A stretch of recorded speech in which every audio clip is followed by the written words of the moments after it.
So today we're going to talk about peptides. Peptides has gotten a lot of media coverage recently. Oftentimes when you go to the store, you look in the pharmacy section or the nutraceutical sections, you see peptides plastered on all kinds of labels. It's a big buzzword, but what really are peptides? Peptides are basically strings of amino acids, and amino acids are the building blocks of protein. Anytime we eat any kind of meat or anything protein-based, your body breaks it down into amino acids, and oftentimes it'll form other things that it needs. Those other things would be muscle. That's probably the biggest use of protein. It's also used to make peptides and other proteins needed to help the body function how it does. So when the body forms these peptides, or if they're injected or taken orally, the body uses peptides as a signaling message or a signal from one part of the body to another. Our cells make peptides and proteins, and oftentimes when it does that, it sends a signal with the peptide from one cell to another to do a specific action. So that specific action could be to make another peptide, it could be making a hormone. Another thing to keep in mind is that peptides often act similarly to hormones in the fact that they're basically signaling mechanisms. So most of our cells have what we call receptors, and when a peptide is sent out into the bloodstream, it will bind to a specific cell's receptor, in which case that cell will then be signaled to perform a specific action. One of the most common peptides is insulin. Back in the earlier 1900s, when insulin was discovered, it was designed to help type 1 diabetics who no longer produce their own insulin basically save their life. When it was injected subcutaneously, and that's basically just right under the skin into the fatty tissue, that then is used to help transport glucose from the bloodstream into the cells to be utilized. Without insulin, diabetics, sometimes type 2s as well as type 1s, aren't able to utilize the sugar in their bloodstream, and that comes with a whole host of downstream effects and long-term chronic problems. Some of those chronic problems are going to be heart disease, strokes, heart attacks. Those are some of the major ones that we see. So there's various classes of peptides. Some of the more common ones are going to be growth hormone related peptides.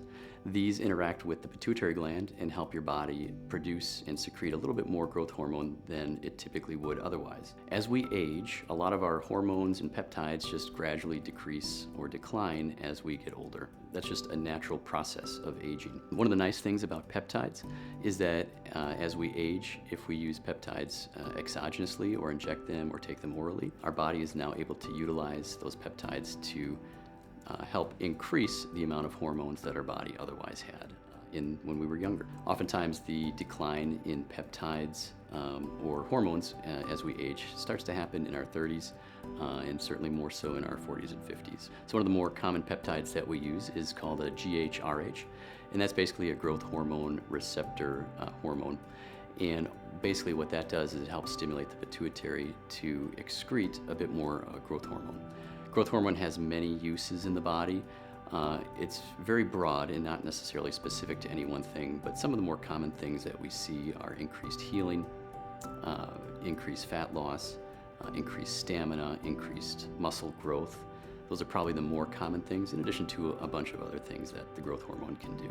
It's important to note that you don't want to overstimulate the pituitary gland because too much growth hormone also has negative side effects. At Revive Health, we want to make sure that we tailor your individual treatment to your body. So typically we would check some labs. We want to check your hormone profile if we're going to be prescribing peptides. This in turn will give us a better idea of what your body is doing from a hormone standpoint and how we're best able to help modulate what peptides can do for your body. We also want to make sure that we avoid unnecessarily using peptides when it's not indicated as well. Peptides can come from a couple different places. One of the major places that you will most likely see peptides coming from will be online vendors. The problem with online vendors is that there's no regulation. The FDA does not govern or regulate these vendors. And the main reason is because when you order them, they will come to you and on the bottle, they will say for research use only. So the problem with this is that you're not exactly sure what you're getting in some of these or from some of these vendors. Typically, from what I've seen, is you do actually get the peptide that is promised to you. The problem is that there's oftentimes other additives or substrates within there that you're not really sure what you're getting. Oftentimes these peptides from the online vendors originate in China, and that's not bad in and of itself. However, again, you're not really sure what the other additives are that could be in there. The second place that you will typically be able to get peptides from will be from a practitioner's office or online telemedicine office.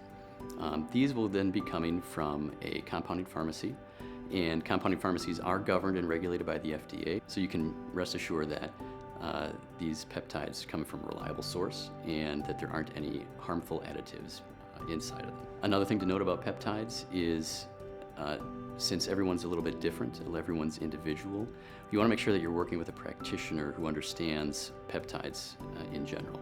There's a lot of nuances to them, and again, we want to make sure that we're not overprescribing peptides and that we're giving you the appropriate treatment, if it might be peptides or something else, for your particular individual situation. In October, the FDA ruled that some of the peptides that were more commonly prescribed and used were ruled to be unsafe. So we're not really sure what the motivation was for this. However, unfortunately, we will not be able to use all the peptides that we have been able to use in the past, or the ones that most likely you've heard about other people using if you're in the peptide space. The good news, however, is that there are a lot of other alternatives that are still just as safe and effective that can also help you achieve the desired outcome you're looking for. At Revive Health, we're happy to see you, and we'll talk about your individual situation, your goals, and how we can best help you in your journey to wellness.